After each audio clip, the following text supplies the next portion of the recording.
আমার বন্ধুগণ, খুব ভালো করে আমি আজকের এই আলোচনার মধ্যে এই বিষয়টি আপনাদেরকে দৃষ্টি আকর্ষণ করতে চাই। সেটা হচ্ছে, কারা ইসলামের খাদেম আর কারা ইসলামের মুস্তাখদেম, এদের মধ্যে যদি পার্থক্য করতে না পারেন তাহলে আপনারা ফিতনা থেকে নিজেদেরকে রক্ষা করতে পারবেন না।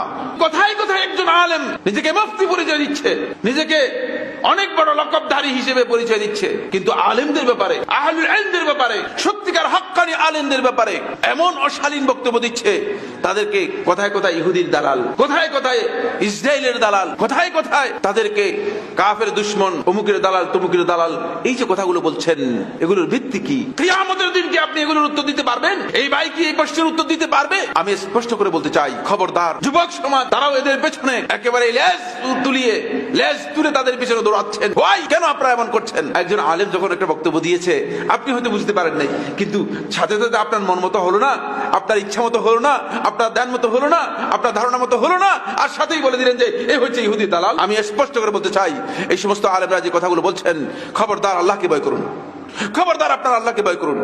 আপনার আল্লাহ রাব্বুল আলামিন এর উপর এবং এই আলেমের উপর অপবাদ দেওয়ার মাধ্যমে আপনারা নিজেরা আটকা পড়ে যাচ্ছেন। আপনি কি বলতে পারবেন মুখের উপর হাত দিয়ে কসম করে, অথবা এই কথা বলে যে এই আলেম যদি ইহুদি দালাল না হয় তাহলে আমার স্ত্রী তালাক হয়ে যাবে, এ কথা বলতে পারবেন?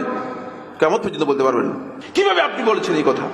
কোন আলেম ইলমের জন্য চেষ্টা করতেছে, হতে পারে তার বক্তব্য ভুল হয়েছে, কোনো কারণে ভুল হয়েছে, আমার বক্তব্য ভুল হতে পারে, কোন আলেমের বক্তব্য ভুল হতে পারে, কিন্তু দ্বীনের জন্য কাজ করতেছে, দ্বীনের জন্য চেষ্টা করতেছে, আর সেই আলেমকে আপনি আপনার মন মতো একটা তোকমা লাগিয়ে দিলেন, আপনার মন মতো একটা অপবাদ দিয়ে দিলেন।